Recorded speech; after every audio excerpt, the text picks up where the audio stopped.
Welcome to Conversations with Personal Finance Champions, where we talk with leaders in the personal finance space that are contributing toward economic empowerment through financial education. Today, we have a great guest. You guys will know her when I say her brand, Clever Girl Finance. Yes, we have Bola Sokunbi. She's here with us. I'm very honored to have her. And for those of you out there looking to create high quality content, gain exposure, and build a really strong community, there's no better guest than Bola. So we have a lot to talk about. So without further ado, welcome, Bola. Hi, Vince. Great to see you here. We've have a long history, but this is our first face-to-face meeting, so it's neat Yes. to actually see your face here. And let's dive right into it. Really, you've built just a great brand, great product line. Your content ranges from books to podcasts to social media. You have a great following. You put out great high quality content, online learning centers, and you're doing a lot of speaking engagements and things of that nature. In fact, you have a new book coming out, Clever Girl Finance Workbook, My Wealth Plan. So it's continuing to grow. And I'm just curious, how do you create that high quality content? What does that look like from a perspective of a content developer like you? Thank you so much for having me. And that is actually a really great question. And it is a lot of content that has been created, but it is content that has been created over time and content that has been improved and refined over time and not just created by me. Although when I first started the business, I was the main content creator and distributor. But now that I have built a team primarily of contractors, they have also supported creating a lot of that content. And a lot of the content is based off of what our audience is asking for Mhm. and what resonates with them. And so we prioritize creating content that can be repurposed in multiple different ways. And it's content that always starts on our at our home base, which is our website. So for example, if we create a topic, an article on how to budget, that is content that we could repurpose into a podcast, into a video, into social media posts, and etc. You have a lot of things I want to circle back to and touch on because you hit a lot of things in a couple sentences. That is the mark of a great content creator. She jam packed 3, 4, 5 sentences with a ton of content for me. Now I'm going to backwards design this because that's important. First thing you said that really struck a chord with me is you listen to your audience. What are their needs? And you really built that around the needs of your audience, which I think is a key thing. And can you touch on that, how you understand the needs of your audience, what you're doing to engage them, and so forth a bit? So it's really just asking, right? So over time, I mean, initially when I started, there was no audience. So it was creating content that I would have wanted to leverage, content that I found useful to me, being I consider myself my target audience. I'm a female, I'm a woman of color. Um, I fit into a certain age demographic. So I created content that I would have found useful at earlier stages of my life and the current stage of my life at that point. And then as the audience started to grow, we're just asking questions. What would you like to know? Where are you with your finances? What are your current issues? And then creating content around that. So really asking them, having conversations with them, and then also sharing the content that was created on social media, for example, or if there was a YouTube video, for example, and then reading what people have to say about it in the comments. And they a lot of times will share their own thoughts and perspectives, whether they agree or disagree with something. And that is information, that is ideas for it can be leveraged as ideas for future content or to improve or create other topic ideas as well. Yeah, that listening to the audience is really key, and I think your audience is very engaged. So there's a lot of exchange of ideas there. The other thing you mentioned, I think, is very critical. Initially you built the content. And I think today a lot of people are thinking, okay, I'm just going to chat GPT or kind of use contractors. But I think the value, and when I started too, I was a content developer as well early on. And I built a lot of it, but I used contractors initially before my voice was formed. And I felt that content didn't really match what I was trying to do. So I went back and took the reins and really created a lot of the content early on. But I think that's a key thing because a lot of people are looking to scale or use chat GPTs too early before their voice is really established Mhm. and before they understand their brand. So they're kind of being, it's not really unique or part of their personality. I think that's what makes a lot of your content great is you've built in the feeling, the brand, the overall attributes of your Clever Girl Finance brand, and then you can direct content creators to follow that flow. And I know on one of your podcasts, I know one of the people you worked with was a longtime follower of your podcast, so they're getting that as well. So, can you give some ideas out there for people that are kind of looking to skip the grind of creating content and trying to skip to that next level? Maybe address the importance of bringing your own personality into that material. And so I look at content as an extension of you as the brand creator. People want to know who you are. People want to know like what your mission, what your values are. People, this is how people get to know, like, and trust your business and what you bring to the table. So I think it's important to create content. And there's so many different forms of content you can create, and you find the one that resonates with you, the one that you enjoy creating the most. If you're not a writer, you don't have to write articles. It could be you're a podcaster. It could be you like creating TikToks or Reels, or you like creating visual images. Pinterest might be the platform for you. So you really have to find the platform that you resonate with, that you start with, that you enjoy. I did it on myself when I first started, and I stuck to one platform, which at the time was Instagram, because that was where I enjoyed at the time, and I didn't have the bandwidth to do all the other platforms at the same time because it was just me, and I also did not have the revenue to hire any contractors, right? And so I think that's a great place to start. But content is really important. It's an extension of your voice, and even now, like you mentioned, on the core team, we have people who followed Clever Finance for a long time, and they are basically people who know who we are, what we represent. And for the contractors that we hire, we have a brand guide, which is basically guidance as to when you're creating content for us. This is our tone, this is our angle, this is how we draft our ideas, and we have conversations. Does this align with your mission and values as well to work with us as a contractor? Making sure that we're on the same page so that even though it's a different voice, right? We like to showcase different voices, which is why we have other writers on the site now. But just making sure that we're not saying, "Oh, budget. We want you to budget," but then putting out an article that says "Do not budget," for example. Yeah, yeah, And then the tools, like the Chat GPT tools out there, they're useful to a degree, but they are not. They should not be your sole content creator, because otherwise you just have a generic voice that is not your own. They can be useful for doing things like coming up with ideas or giving you outlines, or like review this and tell me what concepts am I missing that I can improve upon, things like that, but not as your write me this article in my tone of voice. yeah. It's not going to sound like you, and when you read it you're going to know that it doesn't sound like you. True, true. Yeah, there's plenty of chat GPTs out there. And I think that's what makes you unique is your voice and Yes. what you highlighted. I agree with fully. One thing you mentioned before as well was the concept of repurposing content. I think that's such a valuable thing for those people that have started to build content and maybe are getting to that next level. You also mentioned something that I think is very important for those people going to the next level is that brand guide, that style guide, critical asset for us as well here. So for those people going to those next level, again, I think that brand and messaging style guide is critical. That how you're repurposing content is big as well, because the challenge is developing unique content, but you can build out a variety of assets based off that original idea and concept, infographics, blog posts, long form posts. And you've done a great job of that.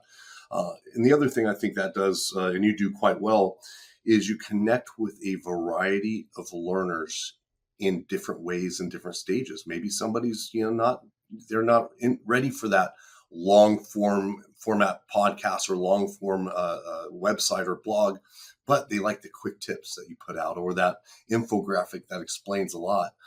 Can you explain the value of that to building a community of people that are all at different stages of wanting to learn and helping them nurture them to that next higher level of learning? Yeah, so like people learn in so many different ways, right? Some people are visual, some people like to listen, some people like to read, some people don't have, especially for the topic of personal finance, this is not something that is mandatory. They're not being forced to sit in the classroom all day long because they have to learn this. This is something that they're choosing to learn, something that they're choosing to improve on in their lives. This is a personal choice. And so it's meeting them at their point of need and making it easier for them to consume the information in a way that they can consume it, and also keeping in mind that the topic can be overwhelming, and sometimes depending on what aspect of finance, it can be complex, it can even be intimidating. So being able to offer different options of how they can consume the content makes it more approachable and can help to make it relatable. So bite-sized content is something that I'm a huge fan of, where as opposed to overwhelming somebody with all these different concepts and all these different terms and ideas of ways they can do things to improve their finances, let's start with just one simple thing you can take action on. Let's take one concept and break down all the complexity in a simple way and present it to you until the next time. And so people tend to find different ways. They tend to find you in the ways that they prefer to learn. So there's people who only listen to our podcasts and they may not even know we have an Instagram channel. There are people who only watch us on YouTube. There are people who only follow us on Instagram and do not even know that we have a podcast, because that's their preferred mode of learning or consuming content. So ideally, we just try to meet the learners where they are. And in terms of just the different stages that they are, because we have created so much content over time, we now have that, I guess, flexibility of having, or such diverseness in our content, where we have like a beginner stage all the way to an advanced stage. But obviously when I first started building out the content, I started at the very basic level, and then I built onto it as my initial audience started becoming more robust in what they wanted to learn. And so the idea of repurposing content is, I think, very important for content creators, not just in the personal finance space, but just in pretty much any niche, because once it's created, you can repurpose it in so many different ways, and over time you can improve and refine upon it. And if it's a topic that is evergreen, for example, it's not tied to breaking news, right, or tied to a specific period of time, then it's always going to be relevant. You just need to update it, and then you can share it as, as often as necessary, because there's so much information out there, nobody really remembers what it was that you shared 6 months ago. True, So a lot true. of people, it appears to be fresh content, especially if you improve upon it, you adjust the way it's presented and all of that. I like that. I just want to explain Evergreen for the newer people out there. It means creating content that does not expire. It's not related to a specific time. I love that idea. One of the challenges with creating all this content is the mapping. I think you've done a wonderful job of that. When it's a podcast, you're linking to various other assets you have. When it's a blog post, you're linking to the online learning center, various assets you have. And I think a lot of people forget about that step. They're repurposing content, but they're not mapping and creating that guide. That's some of the most challenging work, because you're like, where did I put that? I remember this article. Where is it at? And you're doing the work for the people. And can you just explain that process for maybe somebody newer, and the Mhm. importance of directing them to the other pieces of content materials that you have? Yeah, so I think about it in two ways. So the first way I think about it is that you always want to know what your core offerings are, right? So, for example, I would say the core offerings for Clever Finance at the very base is we have a website that has articles, we have a podcast, we have a YouTube channel, and we have social media channels. So those are like, let's say, four core offerings.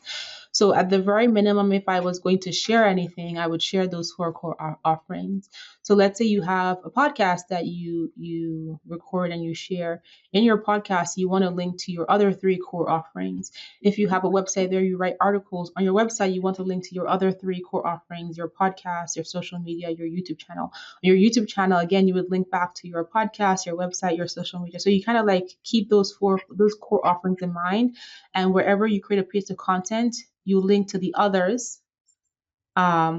other core offerings. So that's one way. And the second way I think about it is that makes it easier to manage is for Cleverwell Finance, all content starts on our home base, and our home base is our website. This is content that we own. Everything starts there, whether it's the beginning of the idea, a snippet of the idea, it all starts there and it lives there. So, for example, if we have a built-out course on how to set goals on goal setting, we have an article on goal setting that leads to this deeper dive course on how to set goals for yourself. If we have a podcast on goal setting, a podcast episode on goal setting, we have an article on goal setting that leads out to a podcast on goal setting. If we're posting social media images on Instagram about 5 tips to set goals, we have an article that has 15 tips on setting goals that leads to. So every piece of content that we put out into the world on whatever platform you're consuming it ties back to something that we have created on our home base. So even if we cannot remember exactly where it is, we always say that we can go back to our website to do a search and determine what was the, I guess, instigator behind that piece of content and find its home base location. And that's just typically how we stay organized with our content.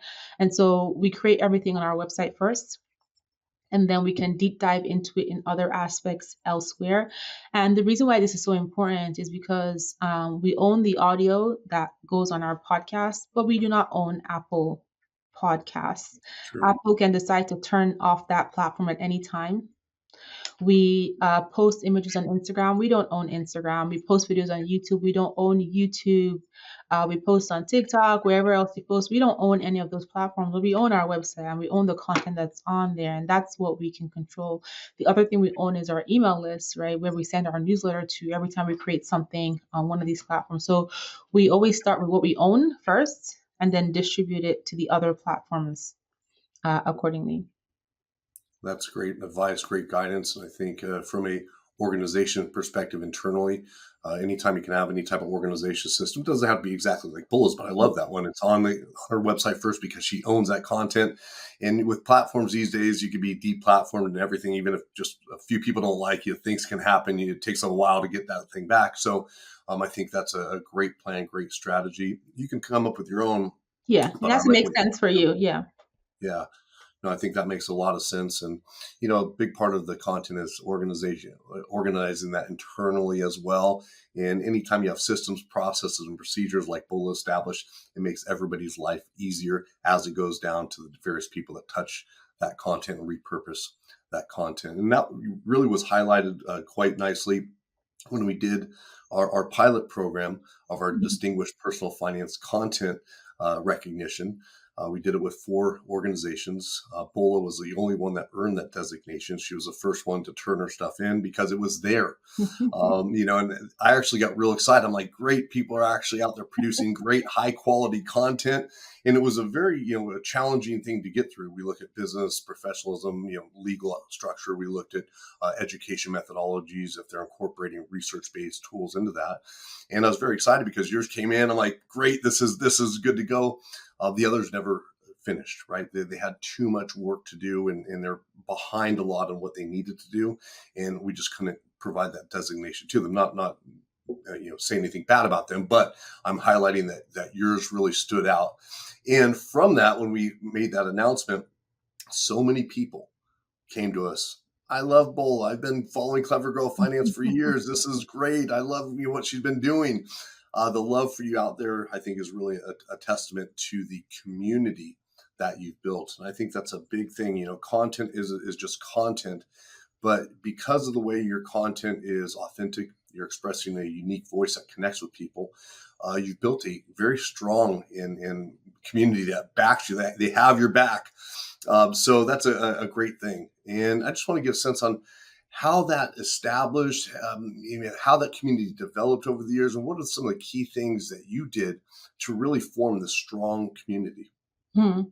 So I would say over the years that community developed just from consistency in whatever it was we were doing with the podcast, every week, with YouTube videos, with sharing on social media, with consistently engaging, and then also putting a voice to our content. So like, I would do Instagram lives and YouTube lives, and we used to have something called an accountability program where we would engage in person.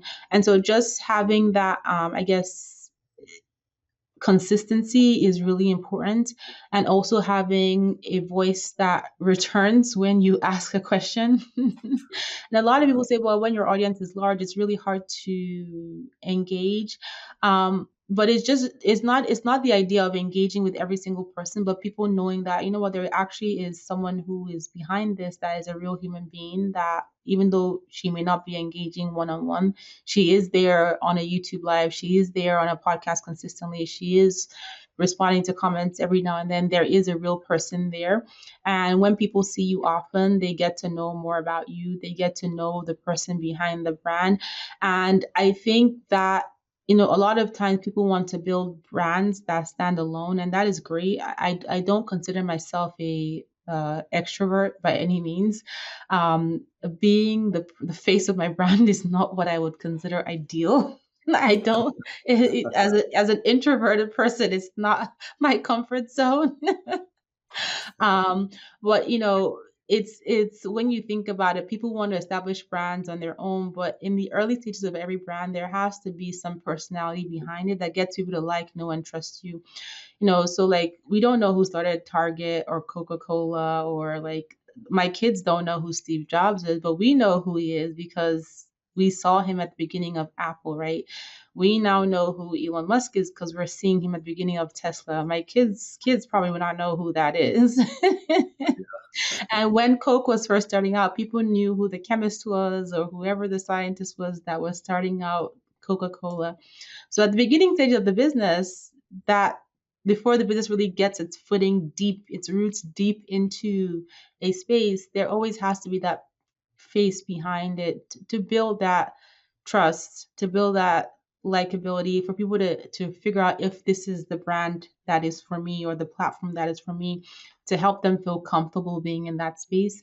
And although it's not my comfort zone, that has really helped with being able to stay connected with the audience. And I have enjoyed it. I love getting to know the women on the other side of our platform, and just seeing how our content has impacted their lives. And obviously, without them, none of what I've been able to do would have been possible at all. Very true. And you mentioned a few things. First, I didn't know you're an introvert. You do a very good job at covering that up. I'm a Um, faux extrovert. I lean the same way, so we're on the same page there.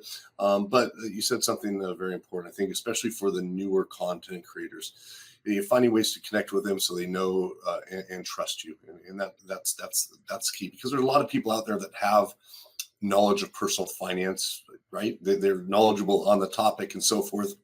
But many people are wanting to start, and maybe they don't have that degree in finance, or that years of working in financial services, so they feel like I've been studying on my own, maybe watching Bola, maybe watching other podcast people and reading books, and working on my own personal finances, but how are people going to trust me because I don't bring credentials and things there? So I think there's almost an imposter syndrome with a lot of people, even though they're a real expert in their space. They're thinking they need this diploma or something to really show that credibility. What advice would you give to them? In just those people that are kind of being held back? They're saying, okay, maybe in a few years I'll do this, but what advice would you give to those people that are being held back because they don't feel they could be that trusted source of information? Mhm. So I think credibility comes in different forms. I don't have a finance degree, and I did not work in financial services. I don't work at a bank. I'm not a financial advisor, any of those. My business was born out of personal interest and out of personal experience. And what helped me grow my business and be able to create the content was sharing my personal experience and learning as I went along, and taking the people who were there at the beginning along with the journey that I was taking, and then getting the certifications along the way. So people will meet you at whatever stage you're in, as long as they're able to relate with you and as long as they feel your honesty coming through, right? You don't know what you don't know. Just because you're not an expert doesn't mean that you don't have value to share. Just it doesn't mean that your experience is not useful, right? And a lot of people really appreciate real world experience. Financial advisors are great because they can tell you how to invest, what the market is doing. But sometimes people want to know, well, what are you doing every day with your budget? How have you failed at budgeting? How have you recovered from debt? How have you managed navigating your finances when you have young children? People want to know real life experiences sometimes. And sometimes, even if you don't have certain credentials, just your experience is value enough for them. And how you have navigated different situations is value enough for them. And that is also very important to share. I agree. And just to piggyback on what you said there, I had my Series 7 63 realtor license. And the reality was all that training was 95% compliance. It wasn't anything about personal finance. And that's the reason I took the Series 763. I want to learn how to trade. I was in day trading and things like that. I want to master that craft. But I was really taken back because mostly compliance. They had like one section on some trading strategy and things like that, but I learned more from books. So if that's holding you back, do not let it.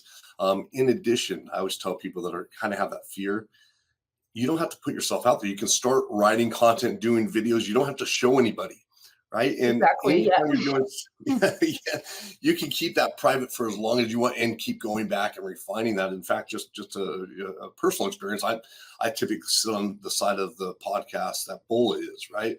And this is my fourth to sixth interview here. So I'm a rookie at that. But what I did, I found people that wanted experience in being the guest, right? So I'm like, okay, let me be the host, you be the guest. So I got some repetitions off screen. I'm hoping I'm passable here. Bull has done 350 some odd podcasts, so I got big shoes to fill, trying to be in her wake here.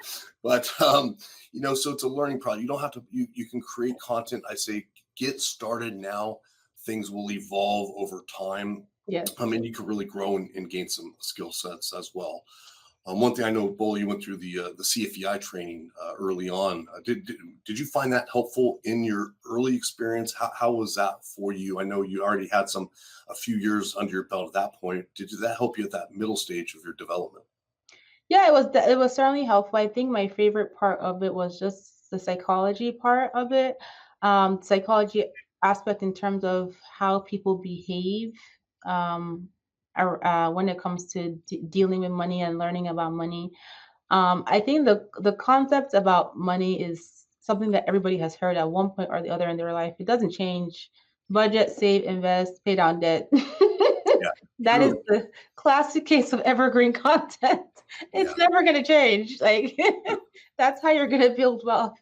But the psychology aspect is really important because a lot of times it boils down to our behavior with money, how we are navigating just challenges we face with finances. And so from the CFEI training, that was my favorite part, especially dealing with, people who are sharing their experiences and trying to create content with for people navigating real life experiences. Yeah, I agree. To your point, Bola, the psychology of money is changing a lot. The basic components stay the same. It's evergreen, as you mentioned, but psychology really changes with the economy, what's going on out there. So I'm glad you're really focused on the behavioral aspects and the psychology of money and the emotions that are involved when people make decisions. It's not always just a logical reason that people are making decisions. Oftentimes, as you have found, it's very psychological and emotional decisions people are making. I think your content does a great job in addressing that. And is that one of the main components you're thinking about when you are creating content, the different experiences people are going through? If you can walk us through that process, that thought process. Yeah, so I always relate it back to how does this concept make sense for real life? So, we're talking about, for example, one of the, I guess, right now trends on social media is called underconsumption core. And so it's this idea of people not spending any money at all because of, what's going on in the economy. But then how do you equate that to real life? Like, does it make sense for you to go on an underconsumption core mode, which is basically not spending any money? And how does that affect you psychologically? Because when people start to restrict themselves, they start feeling like they're being punished, and they start feeling like all they're doing is going to work and they're going to pay their bills, and then they start to do the opposite, which is overspend and then impulse buy and then go down this other rabbit hole. So always thinking in perspective of how can we relate a concept or an idea or a topic into real life and how people will behave, or leverage a personal experience or a real world experience to, tie into that evergreen topic, right? Or a piece of content. Yeah, I think too your focus on that has really helped you connect with the broader community. What I mean through media and exposure, it's been a great service for the personal finance industry because you're gaining exposure of important topics. But in preparation for this, I always like to go back through my email messages, and there's 500, 1,000, I don't know exactly, things of Bola in Google Oh, alerts, wow. right? So you're everywhere in the media, which is awesome. But I think that points to, again, there's a lot of people that have knowledge, but you have a unique way that connects with people on a level, not only what's going on in the environment now, but on that emotional level and so forth. And I think the media is a great barometer on how you connect with the general populace. So you've done a great job there. And if you have any tips or strategies for others that are looking to gain exposure and get their name out there, that would be wonderful. Mhm. So that's a really great question. People always ask me, do I have a PR? I've never hired a PR person before, and really what has helped with that exposure boils down to what I had mentioned earlier, which is that consistency and showing up consistently. And there was a piece of advice that someone gave me years ago that has been very helpful, because sometimes you create content and you ask yourself, what's the point of creating this all the time? Who is even looking at this? Who is even reading this? Only one person saw this. And the person said to me, one of my mentors, that every set of eyes on your content is a set of eyes that can help to further your business, is a set of eyes that you can help impact their lives. And so I think about that every time I share something. It's not how many people are reading this, it's who is this reading this that this is helping. And if it helps just one person, then that's great. And so just because of that thought process, it has allowed me to stay consistent with content. And so that has also helped to drive that exposure, because I've just been consistent. The one thing I would say that has helped drive that consistency is leveraging tools, which we didn't talk about, but because now we have a big library of tools, of content, I can now leverage tools to recycle our content. So there are tools online. There's so many different tools you can research, like Later, Smarter Q, even Facebook and Instagram have scheduling tools where you can schedule your content for days or weeks in advance to just post and recycle over periods of time. And you can schedule content for seasonality, for example, the holidays, New Year, summertime, depending on, like, back to school, depending on what type of personal finance content you have. Or you can just have content that recycles itself every month, every 2 months, every 6 months. And so we leverage a lot of scheduling tools, which just helps our content kind of be out there consistently without me manually having to be like, hi, it's Bola here. Yeah, all the time. Yeah. Yeah, I think that's the beauty of today. There's a lot of tools Yes. out there, and I always tell people, hey, if you explore technology and Yes. dip your To toe help. in Yes. and try things, because it's helpful. We use the same similar technology, I'm sure, as far as social and so forth. But it is very helpful, because if you're trying to schedule your post out every 4 hours and have to block off 5 minutes to do it, it can eat up time. But if you can take care of a month's worth of social in a one sitting an hour, you're focused and Yeah. dedicated toward that. So I love that. So last question, probably the toughest one here for you. If I could have a time machine, had Bola 2024, and I could send her back to Bola 2015, 14, 16, when this whole Clever Girl brand was coming into existence, what would you Hmm. tell that Bola? I would tell that Bola to get ready for a wild ride. Because I feel like I wear two hats. I wear a hat of being a financial educator, but I also wear the hat of being an entrepreneur, and those are two completely different things. Yes. And we have had different economic climates. We've had a pandemic. So I'm an educator, but I'm not an educator that just gets to go to a school and teach and go home. I also have to run the school and manage the school's infrastructure. All the other things that make the school, and deal with all the parents True. and deal with everything that keeps the school running. So I would say, but I wouldn't change anything, because it's all part of the experience of being a business owner and being an educator at the same time. So it's a little bit unique in the sense that you are doing one thing, which is the educating, but you're not the typical educator. You're also running a business behind the scenes. So I'd say be prepared for a wild ride. It's going to be exciting and crazy and interesting all at the same time. Yeah, you definitely had a great ride there. She accomplished so many things and have helped so many people, just the amount of people you've been able to reach. And I always look at it with, if you're able to teach a class and help 20 people, that's amazing. That's wonderful. You've expanded that classroom to really not only across the U.S., but in many countries across the globe. So you're helping people all around the globe with something I think is really one of the most important aspects of life, which is money. Now, it's not the end all be all, but it helps facilitate good relationships, good emotional well-being, and other things important to having a good and well life. Yes. So I'm very appreciative of everything, all the work, all the effort, the running the business, the personal finance you've dedicated toward this cause. You're making a huge difference, and just improving one person's life, it can improve their families, their friends, their communities. So thank you for all your efforts. And please let people know how they can get in contact with you, share about your books coming out. I'm sure they're excited for that. And any final words that you have here.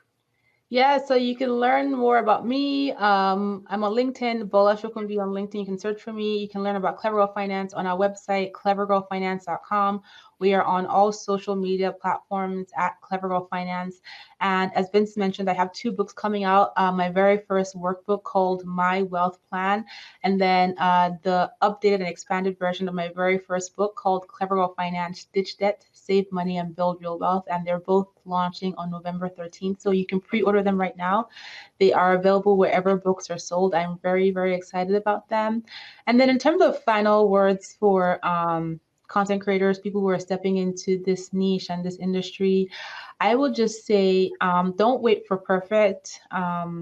Vince and I were talking earlier on about a website he went to look at iterations of the Clever Girl Finance website over the years and how things have changed. And the good thing about just acting now is that you can always improve and do things better over time, right? The perfect time to start is today. And I would also say that consistency, right? That has been an anchor for me throughout building my business. Just stay consistent. Don't get caught up in the hype of having a massive business that reaches millions of people overnight. Just focus on progress. Slow and steady wins the race. There is the analogy of the tortoise and the hare. So stay consistent, stay focused. Don't worry about perfection. Lean on your audience for feedback. Ask them how they're doing, what they want to hear from you, how you can serve them, and I think you'll be just fine.